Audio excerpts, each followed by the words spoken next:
Assalamualaikum warahmatullahi wabarakatuh. Baiklah, saya di sini akan menjelaskan apa itu bioremediasi serta faktor apa saja yang terdapat di dalamnya. Simak penjelasannya ya. Bioremediasi, istilah ini cukup asing bagi beberapa orang. Biasanya digunakan untuk mendefinisikan proses dalam mengurangi polutan di lingkungan dengan menggunakan makhluk hidup. Hal ini berarti dalam proses bioremediasi akan menggunakan makhluk hidup seperti bakteri, tumbuhan, alga, serta jamur. Nah, agen-agen bioremediasi yang telah disebutkan tadi akan mendegradasi berbagai jenis polutan yang ada di alam, baik berupa polutan padat seperti sampah plastik, polutan cair seperti pestisida, atau polutan gas seperti gas karbon dioksida. Baiklah teman-teman, dari penjelasan tadi, apakah kalian semua sudah mengerti apa itu bioremediasi? Untuk tambahan penjelasannya bisa disimak video berikut.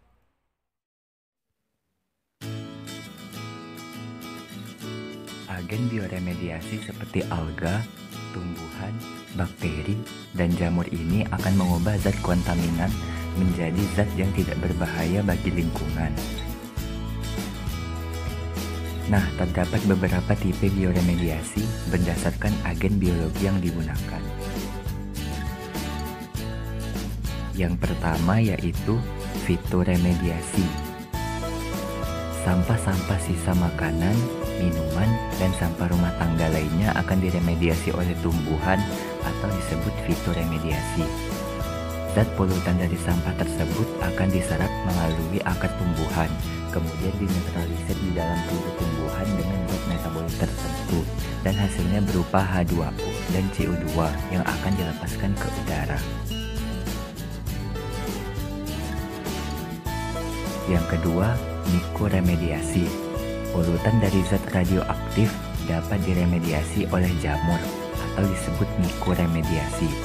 Zat-zat radioaktif yang menjadi sumber polutan akan diubah menjadi sumber makanan bagi jamur. Proses ini dibantu oleh aktivitas miselium.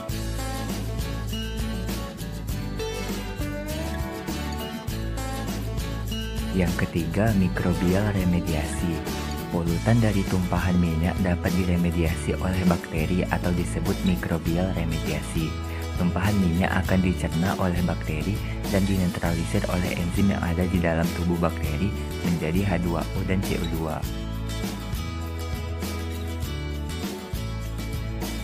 Nah teman-teman, itu aja video ilustrasi dari proses bioremediasi. Semoga tayangan ini bermanfaat. Mari kita semua melestarikan alam dengan cara mengurangi polusi dan menerapkan prinsip bioremediasi di lingkungan. Terima kasih atas segala perhatian. Mohon maaf atas segala kekurangan. Wassalamualaikum warahmatullahi wabarakatuh.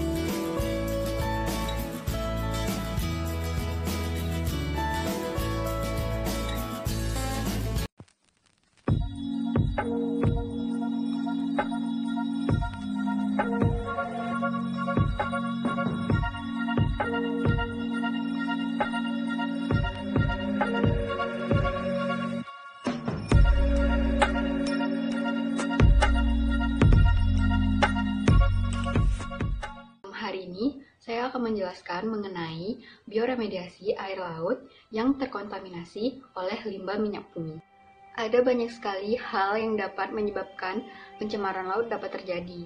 Di antaranya yaitu limbah industri, limbah rumah tangga, limbah pengecatan kapal, reklamasi, limbah pelayaran dan di pelabuhan, dan juga limbah perusahaan migas. Dampak pencemaran laut sendiri diantaranya yaitu terganggunya kehidupan biota laut, kematian ikan secara massal, gangguan kesehatan bagi manusia, dan rusaknya fungsi ekosistem pesisir. Pada hari ini, saya akan fokus membahas mengenai pencemaran laut yang disebabkan oleh minyak bumi. Salah satu contoh kasus pencemaran minyak bumi terbesar adalah tumpahan minyak Exxon Valdez yang terjadi pada tahun 1989 di Alaska. Tumpahan minyak ini menunjukkan perubahan besar dari ekosistem laut yang terdampak, seperti jumlah kerang, rumput laut, dan teritip dari tahun ke tahun yang berkurang, dan bahkan menyebar hingga ke daerah yang tidak terdampak langsung oleh tumpahan minyak. Diidentifikasi 250.000 burung laut, 2.800 berang-berang laut, ribuan spesies ikan dan hewan laut lainnya terbunuh dalam peristiwa tumpahan minyak tersebut. Salah satu teknologi alternatif yang dapat kita gunakan untuk meremediasi lingkungan adalah bioremediasi. Nah, apa itu bioremediasi? Bioremediasi adalah salah satu teknologi yang digunakan untuk mengolah limbah dengan memanfaatkan kemampuan mikroorganisme dalam mendegradasi senyawa-senyawa organik sehingga lingkungan yang terkontaminasi bisa kembali seperti semula atau sesuai dengan baku mutu lingkungan yang sehat. Terdapat dua pendekatan dari teknik bioremediasi, yaitu biostimulasi dan bioaugmentasi. Bioaugmentasi merupakan upaya dengan cara menambahkan mikroorganisme pengurai untuk melengkapi populasi mikroba yang telah ada. Nah, sedangkan biostimulasi adalah upaya untuk merangsang pertumbuhan bakteri yang telah ada dengan cara menambahkan nutrien dan mengubah habitatnya. Bakteri hidrokarbonoklastik yang sering kali digunakan dalam proses bioremediasi limbah minyak bumi adalah Pseudomonas aeruginosa. Bakteri ini memiliki kemampuan menggunakan karbon sebagai nutrisi utama serta nitrogen dan fosfor sebagai nutrisi tambahan. Bakteri Pseudomonas aeruginosa ini juga memiliki kemampuan dalam memproduksi biosurfaktan. Nah, biosurfaktan ini berfungsi dalam mengikat hidrokarbon yang tidak larut di air dan juga menurunkan tegangan permukaan air. Selain itu, biosurfaktan secara ekstraseluler mampu menyebabkan emulsifikasi pada hidrokarbon sehingga lebih mudah didegradasi oleh bakteri. Mekanisme degradasi senyawa hidrokarbon di dalam sel bakteri Pseudomonas aeruginosa sendiri terbagi menjadi dua. Yang pertama yaitu degradasi hidrokarbon alifatik, yaitu melalui proses respirasi aerob. Seperti yang kita ketahui, proses respirasi ini membutuhkan oksigen. Nah, proses degradasi ini diawali dengan oksidasi molekuler sebagai reaktan, kemudian penggabungan satu atom oksigen dengan hidrokarbon yang teroksidasi. Nah, hasil akhir dari reaksi ini berupa asetil koenzim A yang akan diteruskan ke siklus Krebs. Yang kedua adalah proses biodegradasi dari senyawa hidrokarbon aromatik. Proses ini melalui respirasi anaerob atau tidak membutuhkan oksigen.